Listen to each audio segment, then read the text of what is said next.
दोस्तों, स्वागत है हमारे यूट्यूब चैनल बीपीएससी बूस्टर पर। आज हम 67वीं बीपीएससी जो कल रात को एक इम्पॉर्टेंट नोटिस आई है उससे के रिगार्डिंग मैं वीडियो लेके आया हूँ कि क्या क्या उसमें अपडेट लेके आया गया है और ख़ास करके ईडब्ल्यूएस कैटेगरी के लिए ये विशेष सूचना है। और साथ ही इस वीडियो में चर्चा करेंगे कि जो 67वीं बीपीएससी का एग्ज़ाम है कब तक हो सकता है। और लिखा हुआ है कि उत्तरार्ध में, यानी दिसंबर के उत्तरार्ध में।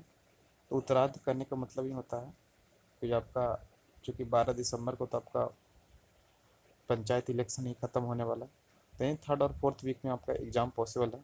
और ये जो एग्ज़ाम है ये नहीं है कि रविवार को ही हो सकता है, ये किसी भी दिन हो सकता है, संडे मंडे ट्यूसडे कुछ भी हो सकता है। ठीक है।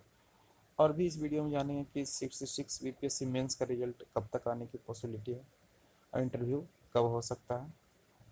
और भी जानेंगे कि एओ एग्ज़ाम जो कि बीपीएससी की तरफ से था 25 अप्रैल को इसका जारी भी किया गया था कि एग्ज़ाम होगा, लेकिन क्या है ड्यू टू कोरोना रीजन के कारण नहीं हो पाया था। और इसका एग्ज़ाम कब हो सकता है और बीपीएससी ऑडिटर का जो है आंसर की जारी कर देगा, उसका प्री रिजल्ट कब आ सकता है और बीपीएससी प्रोजेक्ट मैनेजर का ये रिजल्ट प्री कब तक आ सकता है।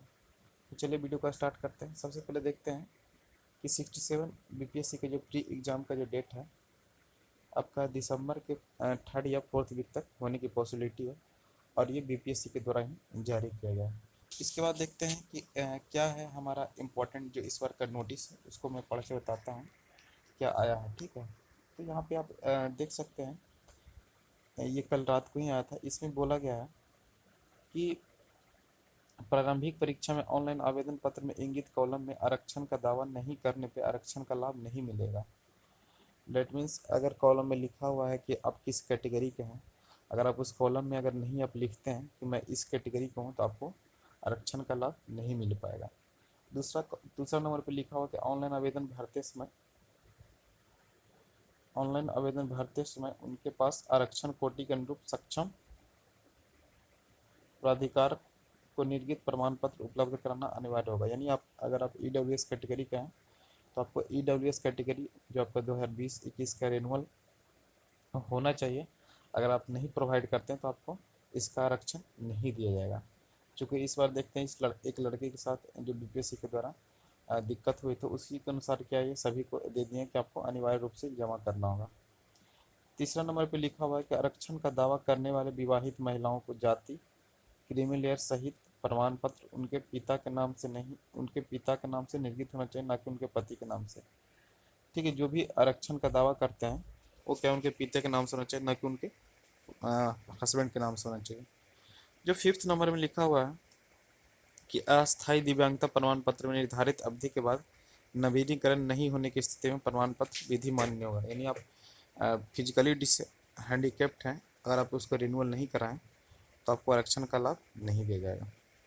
जो आपका नेक्स्ट है कि आर्थिक रूप से, जो यहाँ पे देखिए ईडब्ल्यूएस कैटेगरी में लिखा हुआ 7 नंबर पे कि ईडब्ल्यूएस का दावा करने वाले अभ्यर्थी को इस विज्ञापन हेतु वित्तीय वर्ष 2020-21 का आधार पर निर्गत ईडब्ल्यूएस प्रमाण पत्र मान्य होंगे। यानी आपके पास 2020-21 का जो आपका ईडब्ल्यूएस सर्टिफिकेट है होना ही चाहिए, अदरवाइज क्या है आपको जो विशेष आरक्षण मिलता है आपको नहीं दिया जाएगा। ठीक है। अगला है 8वां नंबर पे निर्धारित अधिकतम उम्र सीमा में छूट का दावा करने वाले अभ्यर्थी को साक्षात्कार के समय अधिकतम उम्र सीमा में छूट संबंधी मूल प्रमाण पत्र प्रस्तुत करना अनिवार्य होगा। यानी अगर आप उम्र संबंधी जो भी एज रिलैक्सेशन चाहते हैं, अगर आप मूल प्रमाण पत्र नहीं जमा करेंगे तो आपको ये लाभ नहीं दिया जाएगा। ठीक है।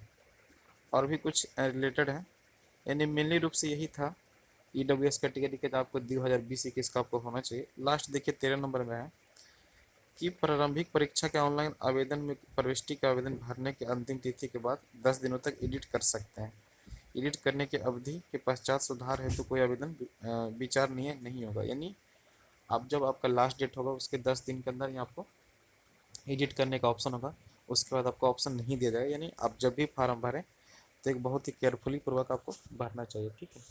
आगे बात करते हैं जो हमारा 66 बीपीएससी मेंस का रिजल्ट कब तक आ सकता है।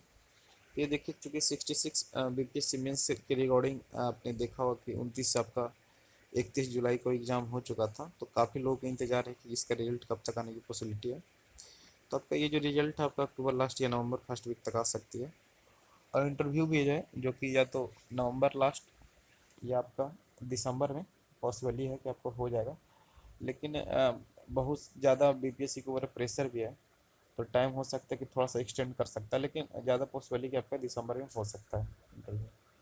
देखिए ए वो जो आपका एग्ज़ाम आया था इसका पिछला बार आया था 25 अप्रैल को, हो सकता है, लेकिन उस कोरोना के दौरान क्या था कि इसका जो एग्ज़ाम का डेट था कैंसिल हो चुका था, पोस्टपोन हो चुका था। लेकिन अभी अभी तो भी कोई जो पंचायत इलेक्शन है 24 सितंबर से लेकर 12 दिसंबर तक, उसके बीच में ये अ, बिल्कुल नहीं होने की पॉसिबिलिटी है। और ये देखिए बीपीएससी के ऊपर बहुत ज़्यादा प्रेशर, चूँकि बिहार आपका मोटर व्हीकल एक्ट है, आपका असिस्टेंट इंजीनियर के एग्ज़ाम है, 67 बीपीएससी है, सीडीपीओ है। इन सब एग्ज़ामों को कराने के पश्चात ही हमें लगता है कि वो एग्ज़ाम का जो डेट आ सकता है, तो आपका जनवरी 2022 या फरवरी में भी जा सकता है इसका एग्ज़ाम। ठीक है, अगला बात करते हैं बीपीएससी ऑडिटर का प्री रिजल्ट एग्ज़ाम रिजल्ट कब आ सकता है। क्योंकि ये भी जो एग्ज़ाम है आप देख सकते हैं कि 29 जुलाई को हुआ था, और इसका रिजल्ट है कि अक्टूबर लास्ट या नवंबर में आ सकता है, क्योंकि इसका आंसर की भी थोड़ा दिन पहले ही जारी कर दिया गया है। ठीक है, अब देखा जाए तो इसके बाद अगर बात करते हैं कि ठीक है, तो लगभग सारा जितना मैंने बोला था सारा मैंने करवा दिया है, कि जितने अकॉर्डिंग मैंने बात किया था सारे चीज़ को मैंने बता दिया है।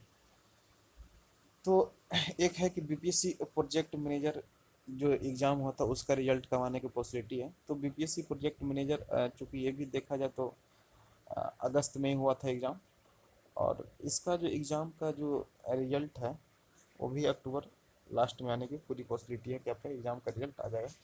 सो धन्यवाद फ्रेंड्स, वीडियो देखने के लिए आप लोग का बहुत बहुत धन्यवाद। पसंद आए तो प्लीज़ लाइक सब्सक्राइब करें।